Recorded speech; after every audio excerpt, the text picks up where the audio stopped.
मरद मोर लफुआ बड़े भागो न देला प्यार के।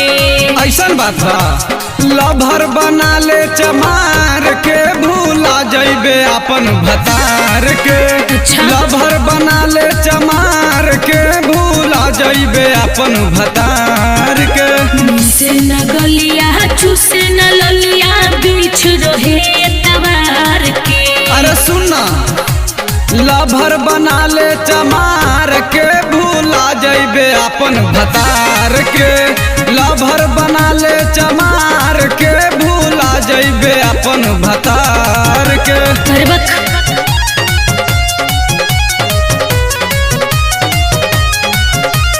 लभर बना ले चमार के भूला जइबे अपन भतार के।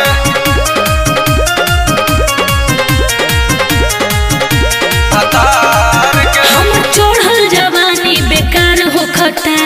ऐसा बात बा बेकार होखता। ई तो तहरा खुशी परहार होखता।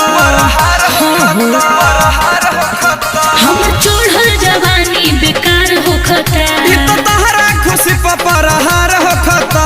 अरे धरे न पांजा पियल गांजा रोइल सिसकी मार के। अरे मत रो लभर बना ले चमार के भूला जइबे अपन भतार के।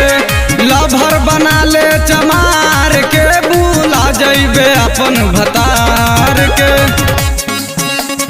लभर बना ले चमार के भूला जइबे अपन भतार के।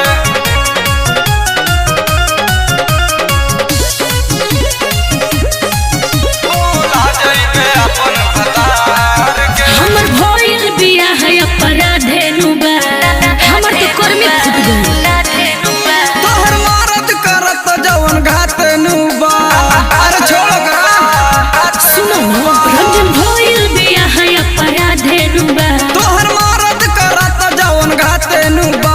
अरे आवेला याद जब पिंटो के प्रीत तब रख देला रोमा जार के। बड़ा याद आवता।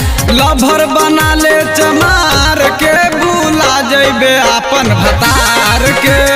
लभर बना ले चमार के भूला जइबे अपन भतार के।